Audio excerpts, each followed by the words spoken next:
Welcome back to the Jacksonville Buzz's Buzzworthy Business segment. My name is Steve Strum. This morning we have Mark MacDonald from Be Known for Something Branding Company. Morning, sir. Good morning.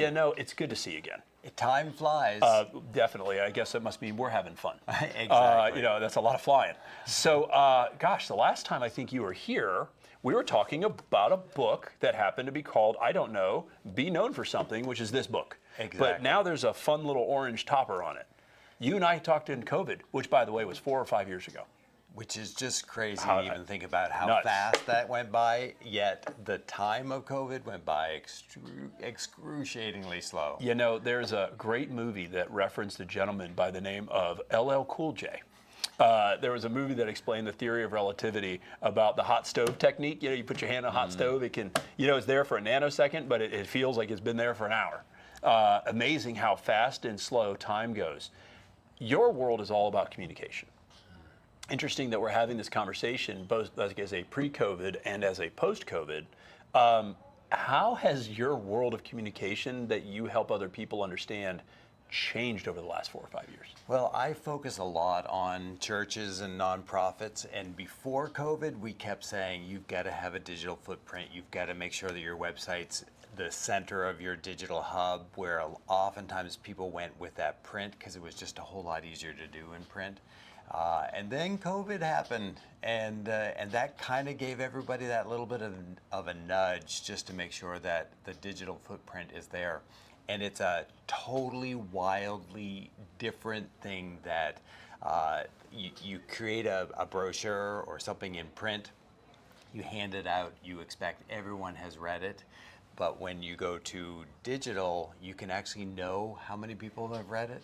And it's sobering how few people read anything today.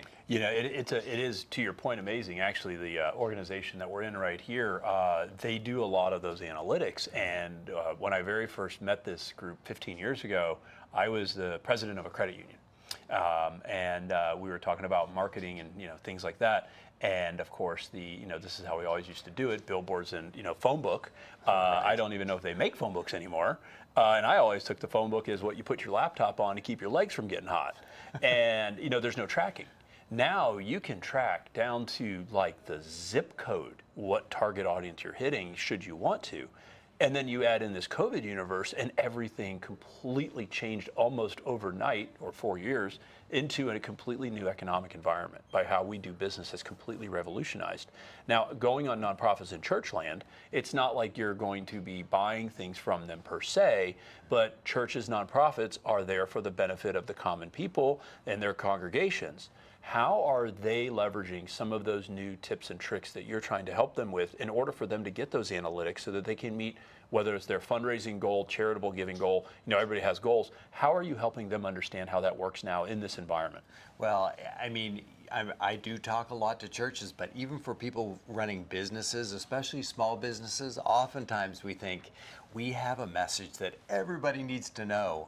And oftentimes the sad truth is a lot of people don't want to know it. So right. Really what it usually comes down to is how do you actually get their attention, and when people aren't paying attention to you, you're not known for something. So that whole perception of making sure that people know what you're known for, what is that big solution, it really comes down to 3 things, and it sounds like a kind of almost a jingle.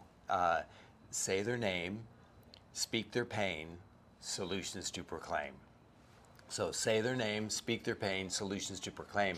And oftentimes, if you don't do it in that order, you've got to get their attention by saying their name. So you have to have a specific targeted audience, and then speak their pain. So you need to know the demographics. Yeah, what the are pebble in the shoe. Exactly. Or the pebble, exactly. Was it the pea and the princess, right? When they lay down in bed.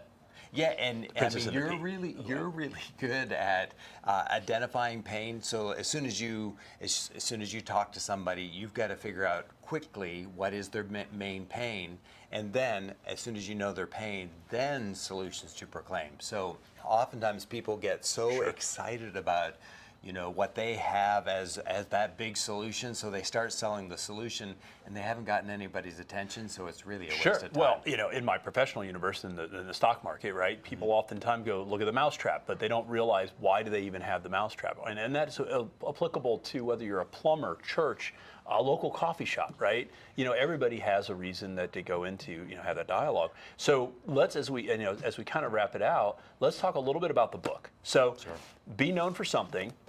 Be known for something. It became an Amazon bestseller. But the first one, the one that I have in my office is Be Known for Something. And so I always, whenever I hear you say that, I always think of it, was it stand for something or fall for anything? Yeah, exactly. But it's also kind of similar to that. So what is Be Known for Something as a book? And then what did you do with the post-COVID edition for our audience that may not have seen the first interview? Sure. So every time that I talk to somebody, they all say, oh my goodness, so that's such a great step-by-step process. So what we did was we put it into a book.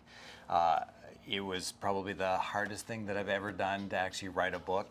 I've written a lot of magazine articles. A lot of people have read them. I've just had my 900th magazine article published. Wow, that's really cool. And through all of that, it was taking all of those little tidbits and tricks and putting it into a book so that it's step by step by step. And the cool thing about the book is that at the end of the chapter, we have to make sure that we call people to the attention of what questions they need to ask in their own lives, and then how do you answer them so that you can actually move on to the next chapter. And then COVID edition is the world changed and pivoted.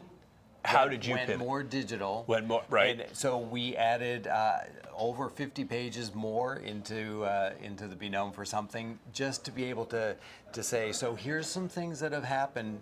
Things aren't happening as often in person, and that we're actually moving towards how do you make sure that you're communicating almost entirely online so that people will then engage with you in person. And I mean, I could go on and this is such a great conversation to have. Interesting that we're kind of comparing and contrasting pre and post. I think, if anything, you were one of the folks that came in right before all that happened, if I remember correctly.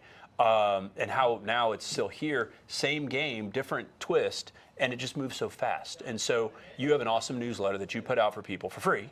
And we're going to make sure to hang that on our website on thedailynewsnetwork.com, and then, obviously look to buy the book and all that other stuff. And, it's great to see you. I think we might be both a little older, wiser is debatable, and, Trying for wisdom every day.